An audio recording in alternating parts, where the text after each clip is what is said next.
Real corporate horror story, the TCS Nasik conversion racket. Nashik IT company में और धर्मांतरण मामले से जुड़ी इस वक्त की अहम खबर। तुम उन लड़कियों को ले जाकर करते थे, उनके साथ गंदी हरकत करते थे। विक्टिम्स के अनुसार कई बार उनकी फोटोज और वीडियोस बिना बताए रिकॉर्ड की गई और फिर उन्हें साफ कहा जाता था कि अगर उन्होंने मना किया तो ये सब इंटरनेट पर डाल दिया जाएगा। This is one of the biggest stories to hit the Indian IT sector.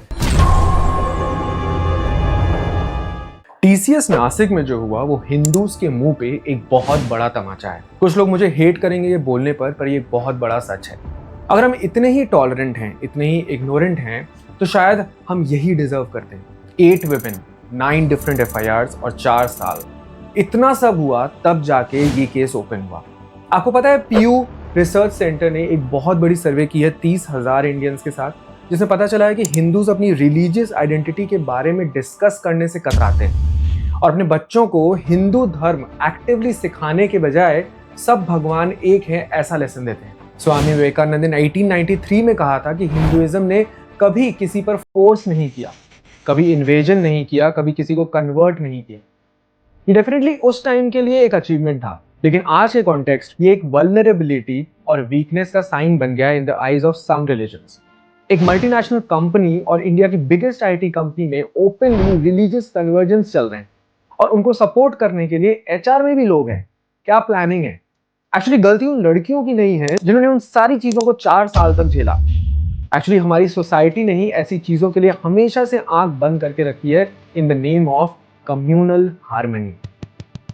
इस केस को जितना मीडिया ने उठाया है उतना ही एक सेगमेंट ऑफ मीडिया इस पर बात भी नहीं करना चाहती। कई बड़े मीडिया आउटलेट्स ने सिर्फ सेक्सुअल हैरासमेंट कहकर इसे कवर किया है, कन्वर्जन एंगल डेलिबरेटली हटा दिया है।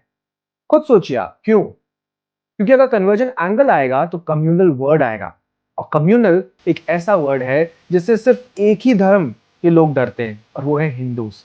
क्योंकि हम वो शब्द सुन के सुन्न हो जाते हैं और चुप हो जाते हैं, और हम बार बार इसी वजह से मरते आए हैं।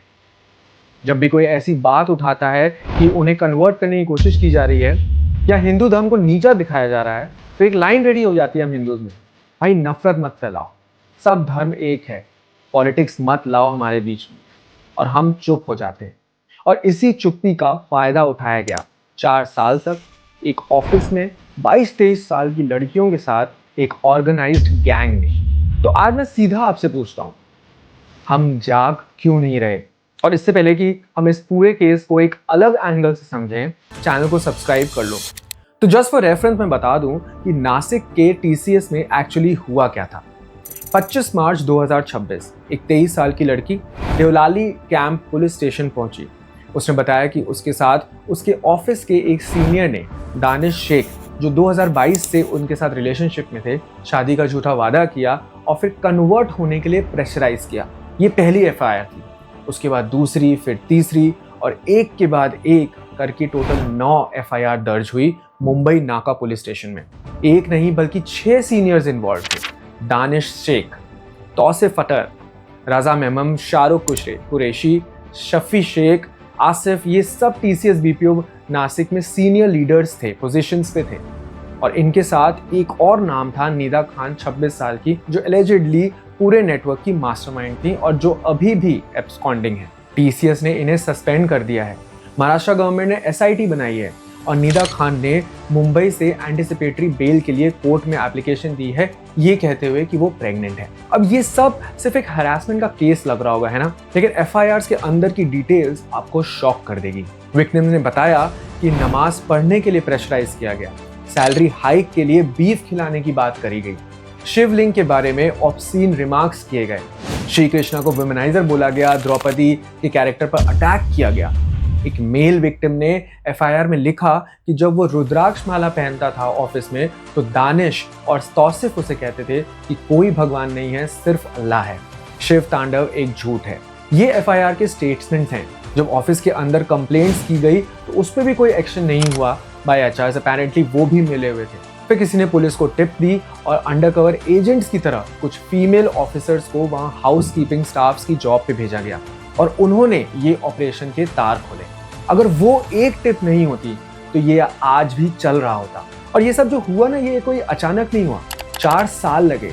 और यही वो हिस्सा है जो समझना सबसे ज्यादा जरूरी है। क्योंकि ये एक स्पॉन्टेनियस हैरेसमेंट नहीं है, ये एक स्टेप बाय स्टेप प्लान है। पहले टारगेट सिलेक्ट करो, 18 से 25 साल की लड़कियां होनी चाहिए, पहली या दूसरी जॉब होनी चाहिए, घर से दूर होनी चाहिए, फाइनेंशियल इनसिक्योर होनी चाहिए, कोई स्ट्रॉन्ग सपोर्ट सिस्टम नहीं होना चाहिए उसका। ये सब इत्तेफाक नहीं था, एफआईआर्स में एक्चुअली यही विक्टिम्स थे। फिर सीनियर पोजीशन का फायदा उठाओ, अप्रेजल्स, प्रमोशंस, जॉब सिक्योरिटी, सब इनके हाथ में है। मतलब अगर लड़की अनकंफर्टेबल हो तो उसके पास दो ही ऑप्शन है, या तो टॉलरेट करो या तो छोड़ दो। पहली जॉब में कोई भी जल्दी जॉब नहीं छोड़ता, और टीसीएस जैसी कंपनी में तो बिल्कुल भी नहीं।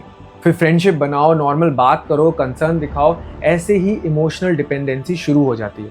फिर सटली अपना रिलीजन इंट्रोड्यूस करो, पहले कंपैरिजन के फॉर्म में, फिर क्वेश्चनिंग के फॉर्म में, फिर डायरेक्ट अटैक करो, हिंदू कस्टम्स को मॉक करो, देवताओं को रेडिक्यूल करो, धीरे धीरे, तब तक जब तक विक्टिम खुद अपनी ही आइडेंटिटी पे डाउट करने लगे। और जब विक्टिम एचआर में जाए तो उसकी कंप्लेंट डिसमिस करो। क्यों?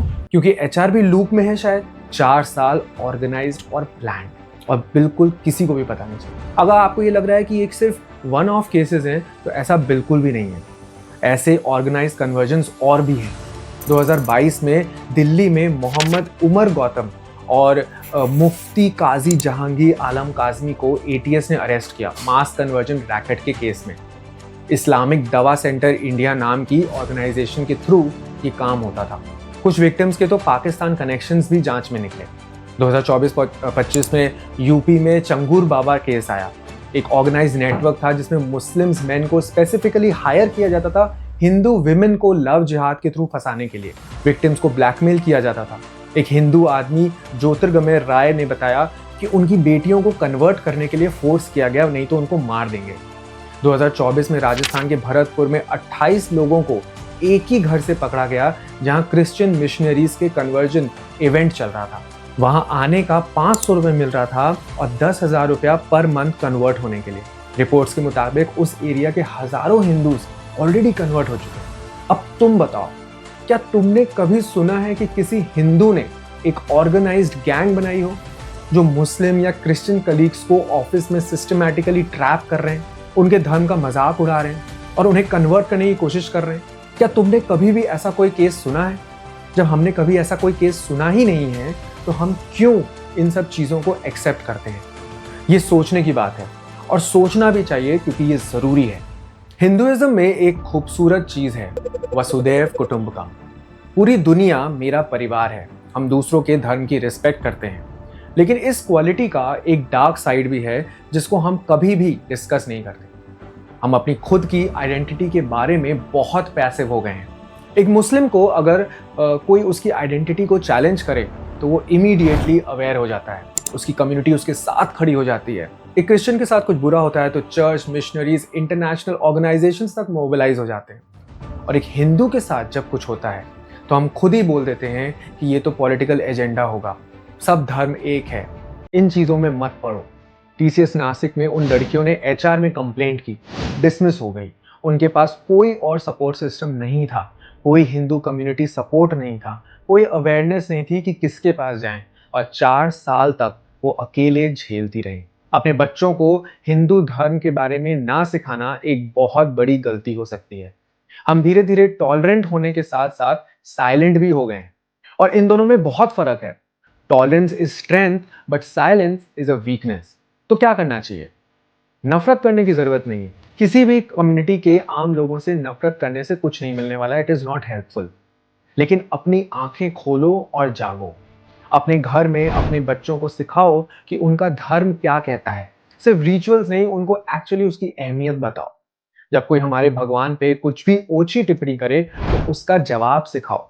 एक बच्चा जो अपनी आइडेंटिटी में ग्राउंडेड होता है ना, उसे मैनिपुलेट करना बहुत मुश्किल होता है। ऑफिस या कॉलेज में अगर कोई बार बार रिलीजन के बारे में बात करे, तुम्हारे देवताओं का मजाक उड़ाए या तुम्हें इमोशनली डिपेंडेंट बनाने की कोशिश करे, तो ये एक रेड फ्लैग है। ये उन्हें पता होना चाहिए। ये नॉर्मल बैंटर नहीं है। सीधा एचआर में नहीं, सीधा पुलिस में नहीं, पहले ट्रस्टेड लोगों को बताओ। इंडिया में अभी भी कोई सेंट्रल एंटी कन्वर्जन लॉ नहीं है। तो स्टेट्स में है, महाराष्ट्र में नहीं था, शायद तभी यहाँ पर ऐसा कुछ हुआ। ये एक लेजिटिमेट कॉन्वर्सेशन है जो ओपनली होनी चाहिए, डेमोक्रेटिकली, लीगली और बिना किसी डर और हार्म के। वो लड़की जो 25 मार्च 2026 को पुलिस स्टेशन गई, उसने 4 साल की तकलीफ के बाद आवाज उठाई। उसने डर को पीछे छोड़ा, अकेले बिना किसी ऑर्गेनाइज सपोर्ट के उसने ये केस खोला।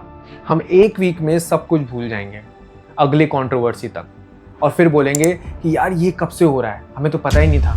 ये साइकिल तभी टूटेगी जब हम अनकंफर्टेबल कॉन्वर्सेशंस करना सीखेंगे, जब हम कम्युनल हार्मनी के नाम पर आंखें बंद करना बंद करेंगे, जब हम अपनी आइडेंटिटी के बारे में अवेयर होंगे, बिना नफरत के, बिना किसी हर्ट के, लेकिन क्लियरली, फर्मली और प्राउडली।